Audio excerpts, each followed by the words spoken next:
Hey everyone, it's Noah Fleming and welcome to the Tuesday Tidbit for Tuesday, January 26, 2021. Today I'm talking about an application which I typically don't do. I'm talking about an application that has exploded onto the business scene. I'm seeing some of the most influential names in business talking about this application. I've seen many of them on there. Different people are talking about it, and it's an app called Clubhouse. And some people are paying up to $700 to get an invitation to this platform. Now, what is Clubhouse? Well, Clubhouse is an app where essentially you enter a room. It's an audio-based application, and there's lots of people talking. So there could be hundreds of people in a room with perhaps 10 or 20 different speakers all taking turns answering questions. So it's like a private Clubhouse on very specific topics. Kind of cool, right? I mean, I see the use from a hobby perspective if you want to talk with different photographers or fly fishermen or whatever it might be.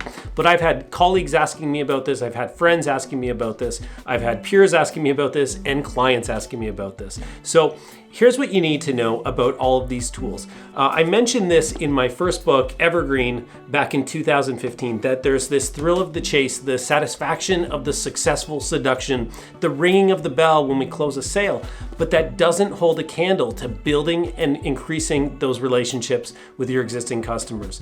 You need to master the fundamentals that I talked about in this book and build community.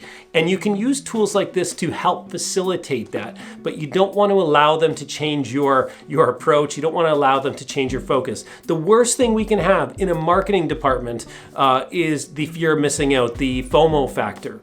And so there's often this desire to jump from one thing to the next, to change your focus, instead of asking, are we doing enough to care for the people that have already opened up their wallets to us, to care for the customers that have already engaged from us and are willing to buy from us again? And we can't lose sight of that. There was a number of apps like this years ago. There was one called Meerkat, which I said would probably go the way of the dodo bird, and it was extinct in about 6 months. There was another one called Periscope, which suffered the same fate.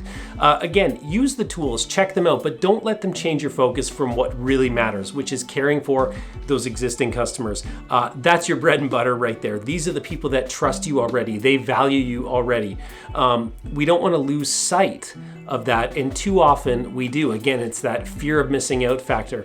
I've seen entire marketing departments just change their focus to jump on the next new thing. Sometimes we want to be able to do that. We want to be able to adapt and to pivot and to try these things. But again, to change everything and to lose focus and lose sight of what really matters is a critical mistake, and I've seen it happen far too often. So that's something for you to think about this week.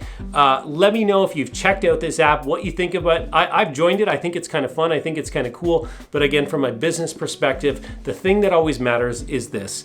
What can you do to care for those existing clients, to care for your existing customers? How can you re-engage the people that have bought from you once before, because they're most likely to buy from you again? What can you do to add value to their lives, to bring them back? How can you use them to leverage their results with you to open up the doors to other potential customers? Those are the questions you need to be asking. Those are the strategic discussions you need to be having, and I hope you're having them.